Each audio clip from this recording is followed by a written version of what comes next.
Assalamualaikum warahmatullahi wabarakatuh. Saudaraku sebangsa dan setanah air, dimanapun Anda berada, saya berdoa Anda mendapatkan kesehatan, daya tahan iman, melahirkan imunitas, dan aman. Insya Allah. Dan tatanan dunia ini menjadi ditopang oleh tiga kekuatan tadi, antara iman, imun, dan aman. Maka menjadi hiruk pikuk ndak karu-karuan. Ada yang memandang dengan keputusasaan, seolah-olah ini sudah tidak ada kehidupan lagi. Cari makan susah, ini begini, ini bekono, ini begini, ini begini, ini begini, begini. Pemerintah mencoba dengan begini-begini, tetapi ternyata tidak semua berjalan mulus. Terbukti Menteri Sosial menemukan kepinjangan-kepinjangan dari Bansos. Bahwa itu ada, ya. Tetapi semuanya jelek, tidak. Lalu dari sisi pemerintahnya sendiri, kemudian menunjukkan bahwa Jokowi ini berjalan sendiri. Hanya beberapa menteri yang komitmen.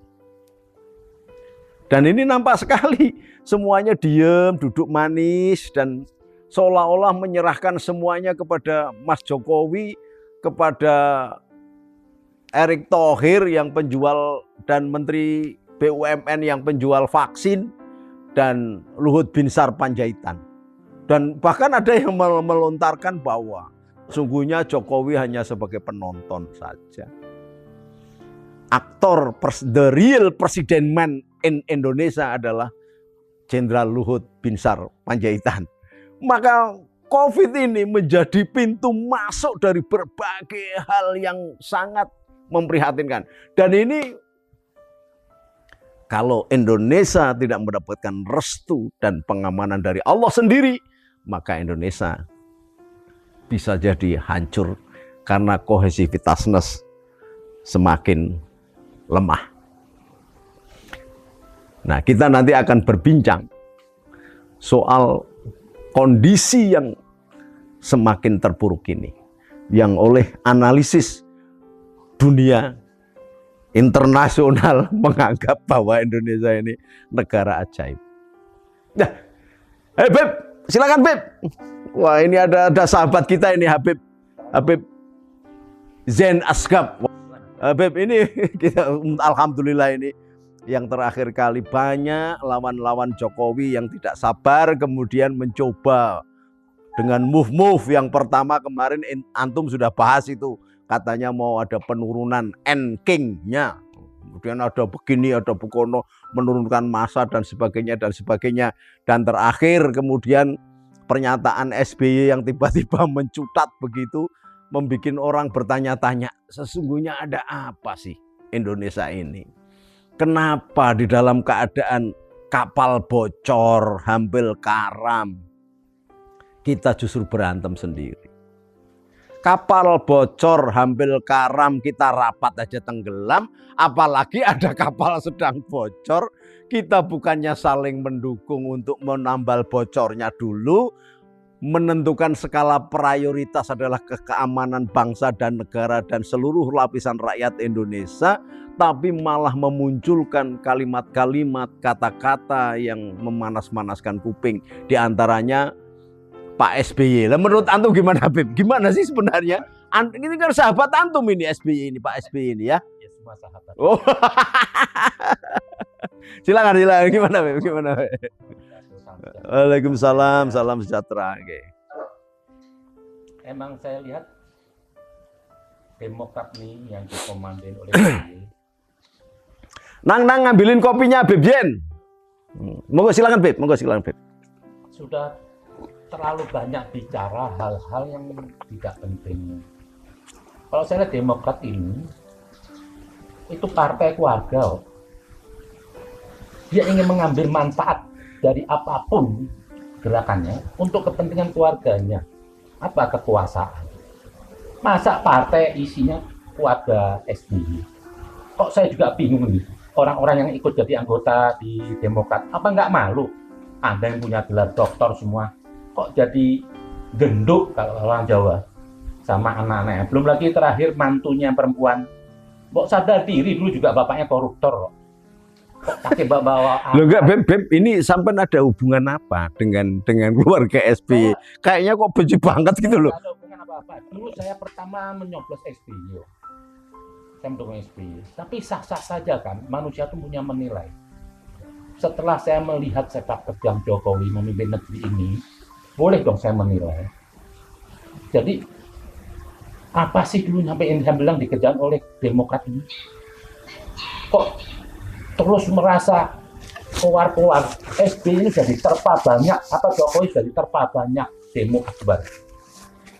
Diganggu apapun, dari gerombolan mengatasnamakan Islam, gerombolan mahasiswa, tapi nggak jatuh. Di sini bukti Jokowi itu, rakyat itu bersama Jokowi. Andai kan kalau Jokowi nggak bener, sudah jatuh dari kapan tahu. Tapi nggak ada. Harusnya orang-orang yang sok politikus bicara atas nama rakyat ini, mbok sadar diri. Ini rakyat ini diem bukan berarti nggak setuju. Enggak. Mereka ingin melihat aja, siapa sih coba mau turun-turun jalan semua. Habis sama rakyat. Dan satu lagi anaknya AHY bilang katanya memerang melawan buzzer rupiah. Saya dari awal Jokowi berdiri. Saya di medsos semua saya bela Jokowi. Banyak teman saya lihat kok berjuang untuk membela Jokowi. Seperak nggak ada yang kenal. Saya nggak pernah jumpa dengan Jokowi. Nggak pernah terima uang seperak. Jangan dong. Sesuatu yang beda dengan Anda nih klaim orang buzzer rupiah. Bisa jadi mungkin dia yang buzzer rupiah. Dia mengeluarkan dana untuk membela kelompoknya. Sebentar, Beb. Ini apa yang menjadi tanda bahwa antum mengatakan begitu? Apa sikap yang dilakukan oleh SBY? Apa sikap yang dilakukan oleh AHY? Apa sikap yang dilakukan oleh para menteri-menterinya? Sehingga kemudian seolah-olah ini Indonesia jadi terpisah pada zaman SBY dan zaman Jokowi. Nah, menurut Anda itu harusnya bagaimana? Mantan-mantan presiden kalau di Amerika kan bisa kerjasama gitu loh. Seperti ucapan dengan Pak Luhut mengatakan, ucapan Pak Luhut itu bukan untuk membandingkan, bukan untuk menghina. Tidak ada salahnya kita mencontoh orang kok. Seperti Habibie kata Luhut. Kenapa nggak berperilaku seperti Habibie? Bisa dengan Jokowi, bisa datang memberi solusi. Tidak perlu keluar-keluar di medsos, di jalanan. Ini cuma hanya untuk kepentingan mau naikin Demokrat kok. Ada lagi nih, pengamat politik kampungan Andi Arief. Berlagak kayak preman, pakai kata mau menurunkan ke jalan rakyat kalau SBY mau. Rakyat yang mana? Kok sadar diri dong. Demokrat partai besar loh, Bet. Masa apanya? Dulu 20%. Harusnya dia sadar diri, sekarang 3 berapa persen. Rakyat yang mana? Jangan pakai mau ngancem-ngancem. Ini negara lagi susah, lagi sakit. Bahasa yang santun gitu, kenapa sih? Kok bahasa serampangan? Saya pikir ini lama-lama perlu ditenggelamkan nih Demokrat nih. Ini bahaya nih partai kalau nanti terus berkembang. Karena dia berkuasa. Ini jangan-jangan karena Anda berhubungan baik atau sahabat baik dengan Susi, jadi ketularan menenggelamkan kapal-kapal gitu. Saya kritik kok. Saya cuma saat ini apa? Membela Jokowi. Ini orang sudah berjuang siang malam berjuang.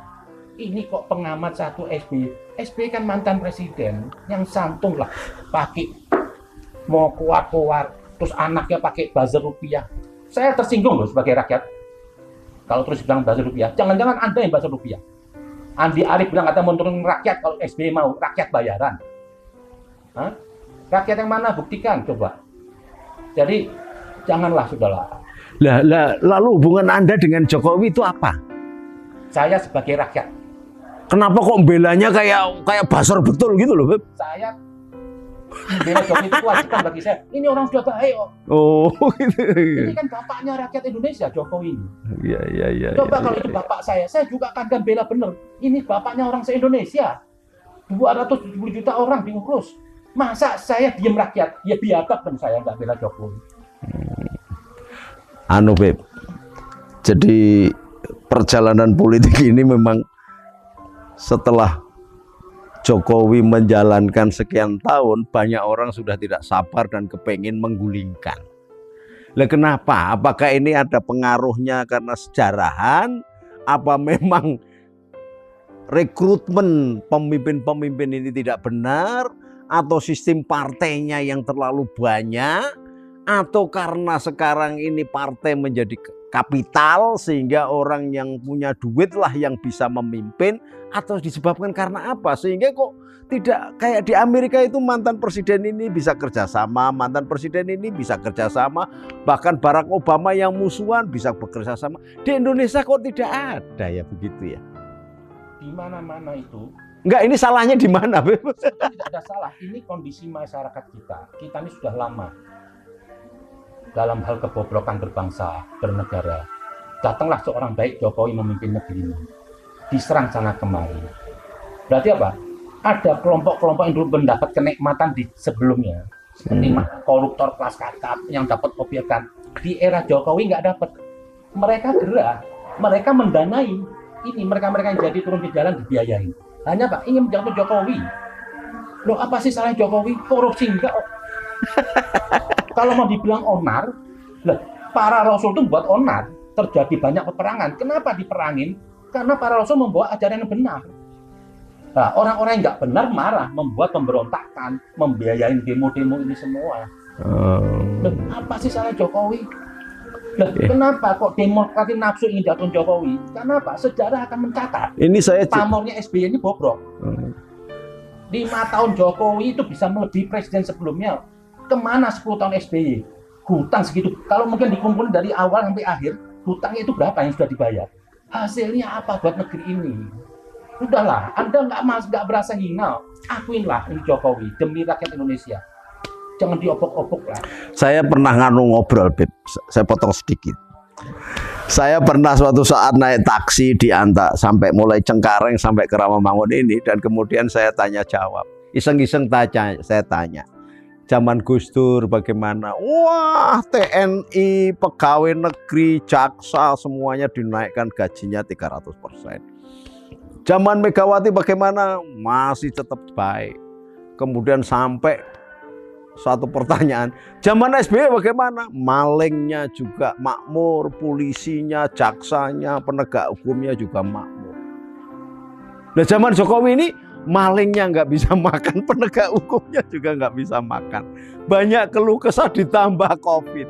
Bila menurut ente between antara malingnya makmur, koruptornya makmur, rakyatnya tetap bisa berusaha meskipun tetesan trickle down efek ekonomi banyak setetes-setetes, atau yang sekarang ini menurut Anda between antara SBY dan Jokowi ini baik mana menurut Anda? Jujur loh Beb, ini bukan karena antum pakai pakaian merah kemudian mendukung salah satu loh ya. Saya bukan partai manapun. Beginilah, kita menilai Jokowi itu, kita nilai kinerjanya, perilakunya. Jangan figuran dulu. Tindakan dia benar Bang. Track recordnya ya. Jadi lepaskan dulu siapa Jokowi, siapa SBY. Kita nggak mau menilai pribadi. Kita lihat yang keluar outputnya. Benar apa enggak dia? Kalau benar katakan benar. Kalau salah katakan apa? Nah, untuk mencapai kebenaran itu tidak mudah. Karena negeri ini sudah lama bobrok. Korupsi di mana-mana. Dulu kalau orang nggak korupsi dibilang aneh kok. Jujur aja. Jadi budaya. Saya pernah terlibat korupsi mungkin. Tapi saya kepingin negeri ini baik kalau ada yang mencegah. Jangan terus kita mau dibiarkan, mau dibudidayakan korupsi ini. Lah, di era Jokowi ini kita lihat 5 tahun, saya sampai takjub loh. Kalau andai kan dulu duit nggak dikorupsi, ini negeri sudah sukses. Jokowi 5 tahun membangun besar. Jangan kita lihat periode kedua lah, karena kena korban COVID ini. Di samping dikorupsi, dijual kepada asing. Dijual kepada asing semua.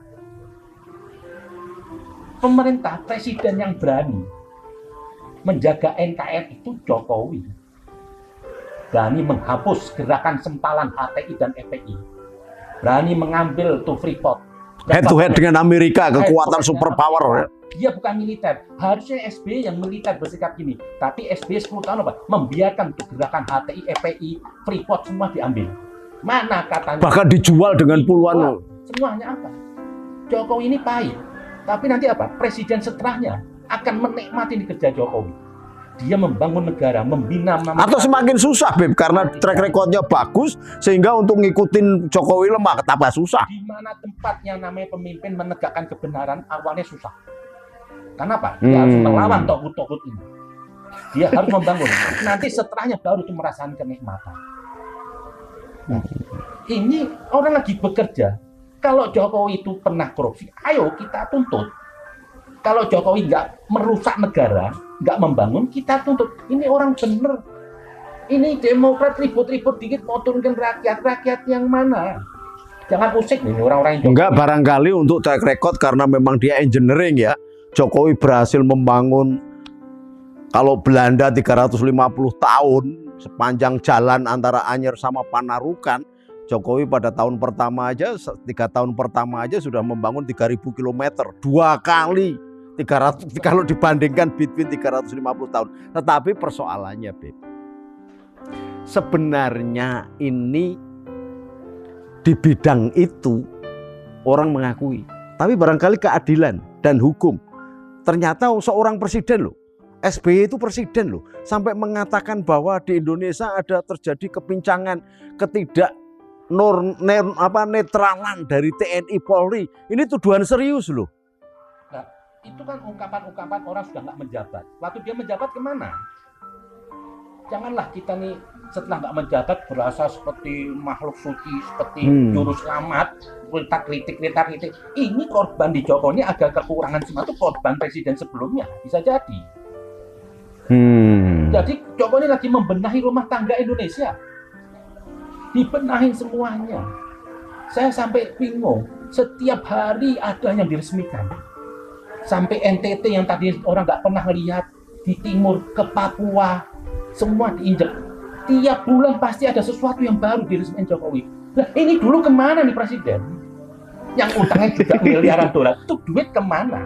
Dibuang ke luar negeri. Enggak, bukannya ini hanya untuk nutupi karena pemilihan gubernur DKI yang tidak adil katanya, kalau kata Pak SBY, atau pilihan gubernur bupati yang lain yang tidak adil, maka ditunjukkan rakyat ditutupi dengan hasil-hasil itu. Begitu kan bisa jadi, Beb. Tidak adil kan tidak bisa melihat adil atau tidak, itu cuma hanya dari pandangan. Lihat dong kondisi masyarakat. Ini masyarakat belum bisa dibina sempurna. Masalah TNI dan Polri itu saya yakin loh, di kepemimpinan Jokowi ini punya satu pusat kepemimpinan loh. Jadi kita jadi penonton jangan enak aja menilai, karena apa? Kita nggak pernah turun di lapangan. Ada letupan-letupan tuh ada yang perlu dibina. Jadi jangan terus nggak setiap orang yang radikal harus dijaplok, enggak dong, dibina. Jangan dianggap nanti pemerintah kok kompromi. Nah, masa ini warga negara mau diusir? Saya berharap kok HTI, anggota HTI, FPI, ayo kita baik semua. Kembali ke NKRI. Kembali ke pangkuan Ibu Pertiwi. Saya tidak ingin bermusuhan. Saya cuma mengkritik perilaku yang menyimpang dari kaidah bernegara. Ini sudah ada Pancasila. Ayo semua kembali. Kode etiknya menurut antum ya, antum sama saya sederajat misalnya, sama-sama mantan ketua RT, atau antum yang sedang jadi ketua RT, dan saya mantan ketua RT. Harusnya sesama ketua RT itu bagaimana? Kan ada hubungan yang harmoni begitu. Iya dong, kalau saya saling mendukung. Andaikan saya sudah mantan ketua RT, Pak Gus ini ketua RT, saya datang mendukung seperti Habibie datang ngobrol baik. Nggak usah cuak-cuak di medsos, ini mau ini. Nah, ini mana? Bapak ini mantan presiden. 2 kali. 2 kali. Harusnya lebih bijak. Utamakan keselamatan negara, perdamaian. Negara lagi diserang COVID. Skala prioritasnya diutamakan. Ini semua saat ini apa? Kita harus berpikir untuk NKRI. Jangan usah cari menyalahkan. Udah lebih sekarang kita, saya agak mumet ini ngomentari Pak SBY ini. Bagaimana kalau Anda dan Anda juga jangan terlalu serius lah ngomentari, karena Anda baru aja kena COVID loh. Bahaya. Saya juga kena COVID. Berapa hari kemarin kena COVID? 3 minggu lah. Saya sebulan lebih. Loh kan sakitnya enggak karu-karuan. Makanya sudah, kita ini ibaratnya ini senam jantung kita, senam paru-paru supaya terbuka. Jadi jangan terlalu berapi-api. Nah, obatnya apa kemarin itu? Obatnya apa? Kena COVID itu? Ya, saya sih obat alhamdulillah. Banyak teman membantu saya mengirimin dari obat Cina sampai manapun saya lakukan. Alhamdulillah akhirnya saya sembuh, masih panjang umur. Alhamdulillah. Ayolah kita obat Cina, obat apotek, semua obat saya minum. Wah. Cuma saya apa? Saya niat baik. teman-teman cuma bantu itu pasti ada niat baik. Jadi nggak ngurus ini ya, nanti akan ada benturan antara obat satu obat yang lain. Bismillah tawakal juga. Bismillahirrahmanirrahim. La haula wala quwata illa billah. Nah, itu sudah kuncinya. Saya sama Beb, saya juga waktu terkena itu badan rasanya sakit semua, tulang-tulang ini, wah tidur melumah, sakit, miring sakit ini sakit. Aduh, rasa makan nggak doyan, sembarang nggak doyan, lihat makanan aja enek gitu. Di situ malah saya berpikir apa? Kenapa kok waktu saya sehat nggak bersyukur ya? Waktu sakit itu apa yang rasanya? Nggak ada rasa, nggak. Tos. Iya, sama itu Beb, sama itu Beb. Ya. Ya mudah-mudahan lah, seperti saya kenapa suka dengan Gus Nuril ini, kalau berbicara dia berapi-api, karena yang dia sampaikan itu bobotnya besar, menyangkut maslahat umat. Jadi tidak bisa mau diem terus lugu gitu, enggak. Jadi gerakan yang tinggi itu bukan emosional, hanya semata-mata ayo dong kita baik. Masa berbicara sesuatu yang besar basa-basi, ya kan nggak mungkin dong. Ya. Jadi harus ada rohnya. Ada rohnya, ada gerakannya. Kita ini sedang berjuang juga kok. Menjaga negara dari penjajah dari dalam negeri. Jadi kita harus siap sedia setiap saat. Apapun. Selama tapi saya khawatir ini dengan pengaruh Covid ini para pejabat yang banyak terkena ini jangan-jangan cara berpikirnya, sikap pribadinya ini bisa berubah atau mengalami penurunan derajat. Menurut Anda bagaimana itu? Mudah-mudahan ini Covid ini bisa membina bangsa ini, terus pejabat-pejabat malah menyatukan. Ada kebersamaan. Oh, alhamdulillah, karena insya Allah. Mengancam berapa banyak teman saya meninggal semua. Berapa Beb? Teman antum berapa? Hitung dari umur yang 25 tahun, 30, nggak pandang umur. Dari keluarga Arbik? Oh, banyak lah. Dari ustadz-ustadz yang tadi, banyak kiai juga meninggal. Iya. Memandang siapapun. Ini hikmah lah. Ayo kita bersama. Mereka yang FPI, anggota FPI, yang HTI, yang apapun, dari kelompok yang politik ini ingin mengambil manfaat di negara lagi sakit, kita bersatu. Kita tetap NKRI, apapun Anda warga negara Indonesia. Saya sepakat itu. Mau jualan HTI, mau jualan FPI, mau jualan Wahabi, mau jualan PKI, mau jualan SI, mau jualan apa saja. Tetapi ketika di Indonesia, kita harus sepakat berdasarkan Pancasila dan Undang-Undang Dasar 1945. Kalau mau jualan laku, silahkan. Tetapi jangan memberontak. Kalau memaksa, kalau memberontak, sampean siap nggak ngadepi? Alhamdulillah. Saudara sekalian, sore ini sangat produktif dan kita harus memenuhi panggilan Allah karena bertepatan dengan adzan maghrib. Nanti kita akan sambung pada sesi yang lain. Allahu minkum. Billahi taufiq wal hidayah. Wassalamualaikum warahmatullahi wabarakatuh. Merdeka!